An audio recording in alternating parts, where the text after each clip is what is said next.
Hello, well in this video I am going to talk about self and group assessment. You're doing most all of your work in this unit in groups that we've helped you to form into at the beginning of the semester.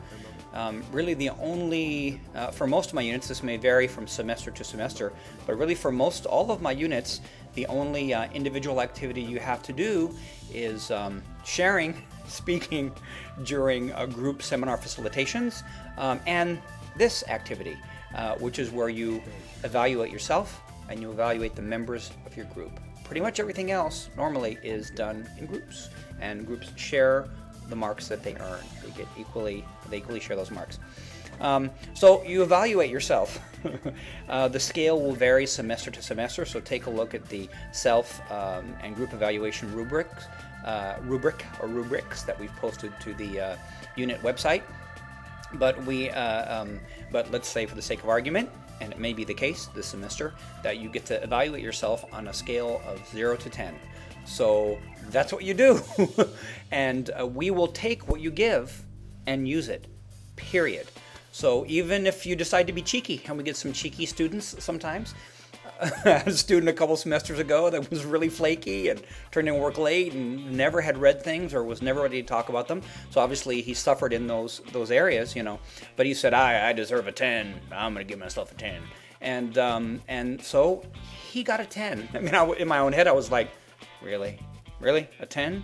Okay, Robert, a 10. But, you know, we'll give you what you give yourself. And some people are really shy about it, you know. Students that have worked really hard, that we know have worked really hard. I can't give myself a 10, I'll do a 9, 8, 9. Give yourself what you want. One student said, look, I'm going to give myself an 8, but if that means I'm going to be between a D and an HD, make it a 9. No, what you give yourself, that's it. No takebacks. That's it. So give yourself what you think you deserve, and we will give it to you. Similarly, with your classmates, you will also rate them as well and evaluate them.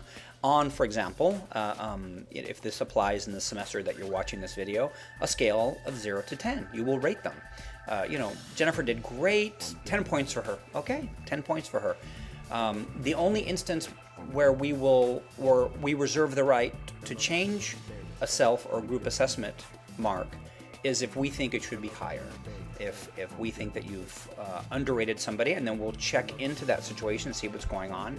Once in a while, but it's rare, we'll have odd instances where it's like, ooh, no, maybe they were flaking toward the beginning, but they really stepped up, but you're really still marking them low. We'll check into it. We reserve the right to up a mark that you assign to somebody else, but never to lower a mark. So that's how that works.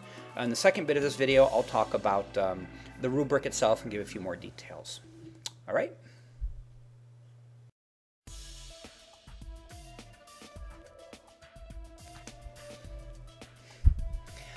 Well, in the second and last bit of this video on self and group evaluation, I've talked about how it works. I'll read you a few things from the marking rubric, and there will be a marking rubric that we give to you to use. This is to help guide you in coming up with that mark.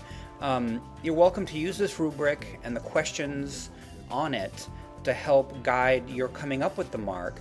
But if you mark yourself or your classmates highly, we believe you. You don't have to give this to us. The only instance when you have to give this to us is if you mark somebody low, because we want to see why you think they deserve a lower mark, so we can look into it and then agree or not, and maybe up it or maybe keep it as it is. So you can send an email, you know, to me or to your lecturer, to whoever's doing the marking, you know, or collecting the marks for this category. Send us an email. I deserve a 10. And here are my 4 group mates, first and last names. They each deserve 10. They were great. Here's a sentence or two about why. Boom, 1 email, done. You don't have to include, you know, this or answer each question on it in the email. That can be it. If someone's getting a low mark, yourself included, we'd like to know why, what's going on. So here's a few of the questions we pose on here. They're to help your thinking and help you to generate that mark for yourself and for each of your group mates at the end of the semester. Was I present in lectures and tutorials? Was I on time? Did I stay the whole time? If I came late, did I let my group mates and my lecturer know, or my tutor know? Was I professional? Did I participate? Did I engage? Did I participate in my group? Did I turn up for group meetings? There's a series of questions that you want to ask yourself. Did I text the whole time? We notice when you text. My iPhone is right there, and I love it, and I know how to text and Facebook and all that, but I don't do it when I'm lecturing or when I'm in a tutorial. Neither should you, really. We notice, we see things. The whole eyes in the back of your head thing, it's true. And you'll find that when you're teachers as well. So if you're doing something in the tut or in the lecture that you would not want your future students doing, probably not good to do it. So, and we do see students text. You know who you are. We see you. That's uncool. Uncool.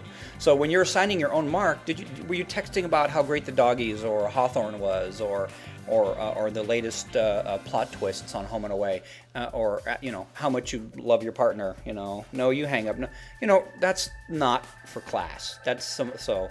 Ask yourself this question: Did you do those things when you're determining the mark for your group mates? The same kind of thing. Did they turn up to group meetings? Did they provide constructive idea and critique? All told, with all the group work in the unit, did they step up and do their part, or did they flake off? So these are questions that can help guide your mark, the development of the mark that you will assign for them and that you will assign for yourself. And again, unless it's low, unless it's 7 or below, you don't have to provide specific answers. We don't want specific answers to each of those questions. We want your final mark. If it's below 7, we want to know why you think so, and we expect more of a written out rationale as to why.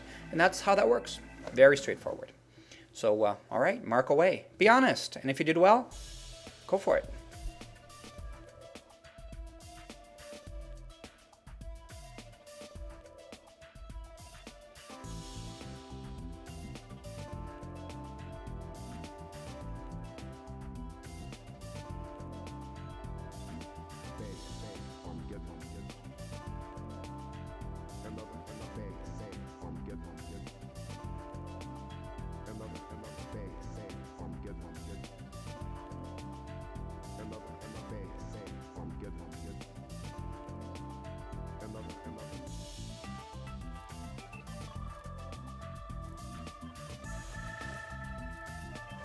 Here's the fun fine print stuff at the end. This video is intended for students that are taking my units or classes. This is for supplementary informational purposes only. In any instance where what is said here conflicts with a unit guide, a study guide, a unit rubric, or university or faculty guidelines, they hold sway. Next, after watching this video, if you have remaining questions, set up a time to meet with me during office hours. I'd be glad to talk to you, to meet in person, by phone, or by Skype. But please read all the relevant course information first. Next, this video is produced independently from any institution and is protected under a Creative Commons copyright. Watch it, use it, enjoy it, or ignore it. Just don't change it or sell it. All right, that's the end of the fine print. Thanks.